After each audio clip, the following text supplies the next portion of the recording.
We had two 25-point quarters. They shot 17 less threes, and we were able to guard the three-point line a little bit better. Levine only took 5 3-point attempts instead of his usual 11, and so just thought we had a real intentionality defensively about the tendencies and the game plan execution.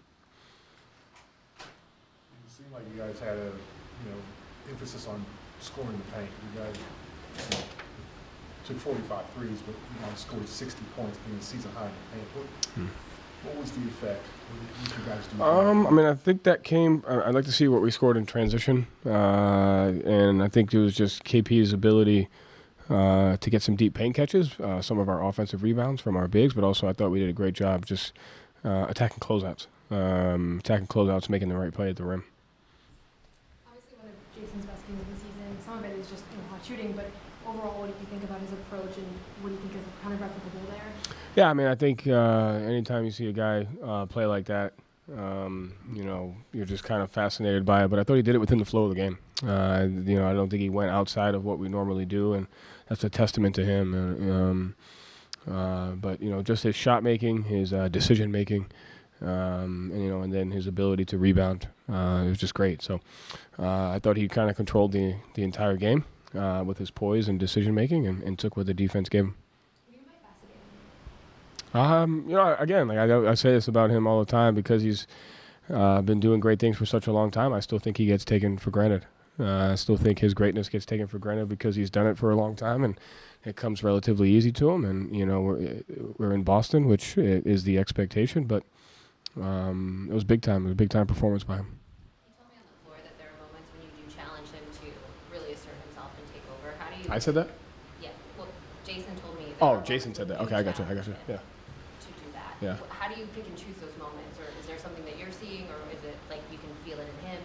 I think it's a little bit of both. I think sometimes, he's really coachable, and he wants to play the right way, and he wants to do the right thing, and he's constantly, fighting that balance of just wanting to do what we ask of him. But at the same, sometimes you have to tell him to be himself, and he does a really good job of balancing that. But there's nights where I can tell that he's in a different groove, and you just kind of work to give it to him. And I thought it was one of those nights, and he took advantage of it. So you just kind of pick and choose your spots.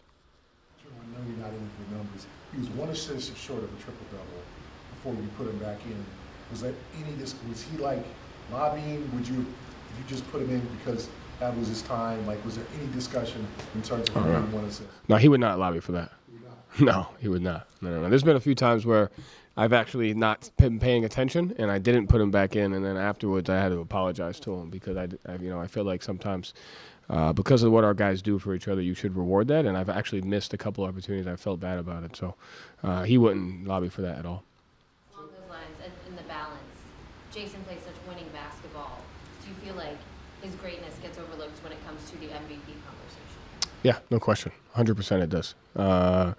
Again, because I think he's been doing it for such a long time, and he's on a really good team. And I think that hurts him sometimes. But just his ability to do what he does on a great team, I think, says more about, who he is as a player. But yes, for sure. Joe, you mentioned the expectation in Boston is this level of greatness, especially out of him. But I think I heard that this was the first 40-point triple-double since Larry Bird. First 40-point triple-double since Larry Bird. Since Larry Bird. Since Larry Bird. First with 40, 15, and 10. Yeah, Larry never had 15 rebounds. What kind of significance does that carry for the franchise?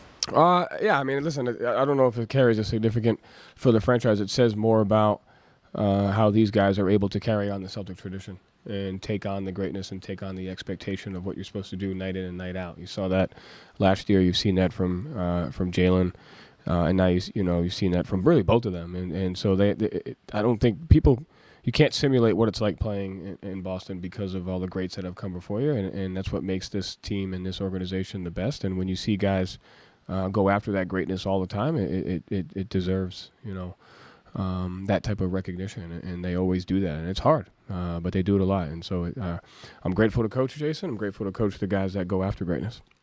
This team hasn't dropped consecutive games yet this season, and usually in the bounce back, it's been by 20 plus points. What does that say about this group? Yeah, you just never get too high, too low. At the end of the day, it's a long season. As long as we're focused on the right things, playing winning basketball, I thought last loss was more process. For the most part, it was process oriented. Tonight we fixed some of the details to that process, and you just got to continue to do that regardless. I thought we played the right way on the offensive end. I thought we did most of what we wanted to do defensively. I thought there were pockets of the game where we didn't play well, but tonight I thought we were consistent in that through 48.